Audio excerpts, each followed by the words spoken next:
So he got appointed by the Dutch East India a company, and he went to Ceylon, Colombo. And what the seminary did, it was not for mission. Just let me get that straight. They were part of the of how the Dutch governed Ceylon. They governed it through schools. And what the seminary did is it trained the local Tamil, but also local Dutch burgher and other the Chetties, and there were quite some nationalities or backgrounds, let me say, in Ceylon. They trained them to be schoolmasters, to be governors, and also as they prepared them for study theology in the Netherlands to become reverends. So the ones that were sent out to the Netherlands and the Dutch East India paid for their study, and those were children of all backgrounds. You didn't have to be a Dutch burgher to be sent out to the Netherlands.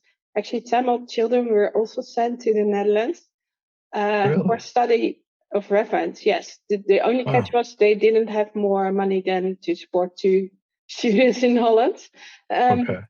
So to support this study theology, they needed a Hebrew professor to train them in Hebrew, and I was Now that's impressive that they're studying Hebrew in Ceylon, in Sri Lanka, in the 1750s. I mean, that blows my mind. Wow. Yeah. All right. Yeah, and what will blow your mind a bit more, that before the school reform that they did it in Latin as well. So imagine that I kind of expect because they're Europeans, but that they're studying Hebrew. But I guess it's part of theology for them. Okay, makes sense. Yeah, but the Dutch did a school reform in 1758, and then the local language to study was Dutch. So no more Latin. We got rid of the Latin. Okay. Yeah. Anyway, but that is not relevant here. What is relevant is that in the first year he didn't have a lot of pupils for Hebrew study, and his rector actually knows. So the Dutch also had trade ports in South India on the west coast. So that's present day Kerala. Back then it was called the Malabar. And we oversold, or we had most of the pepper trade. So, and that was a highly profitable business. So all the pepper trade through the Netherlands, through Europe, went through the Dutch East India Company.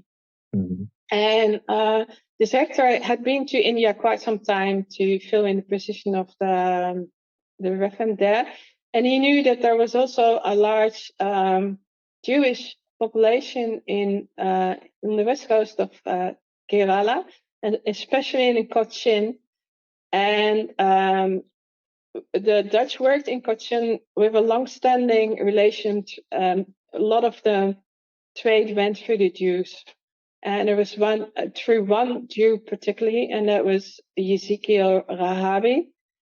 And so we've heard about him, guys. Go listen to the episode I did with Mayor Bar-Ilan, or 2 episodes, and we talked about this Rahabi gentleman. All right, so he's a Jewish merchant who is in Cochin, and there's actually a number of Jewish communities, or there were a number of Jewish communities in India. There were Jews who came from Baghdad a few hundred years earlier.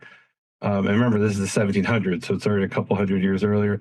There are Jews that, according to what we say, at least, they've been there since 2,000 years. There's also Jews who came from Yemen. That's what I talked about with Mayor Bar-Ilan, that there's definitely connections with Yemen. I held in my hand remnants of a Torah scroll from it says the Malabar coast, right? But it's Kerala. And it was brought by Reverend Buchanan. And it says on it there, it says, brought from the synagogue of the Black Jews. And what they mean by the Black Jews is that they're Jews who are probably Yemenite, who have mixed with local Indian, maybe wives or something. And so they're kind of darker skinned. and that was a Yemenite Torah scroll, right? I mean, it was written apparently in India, but it's if you showed me any expert a Torah scroll from India and that Torah scroll from India and one from Yemen, you couldn't tell them apart.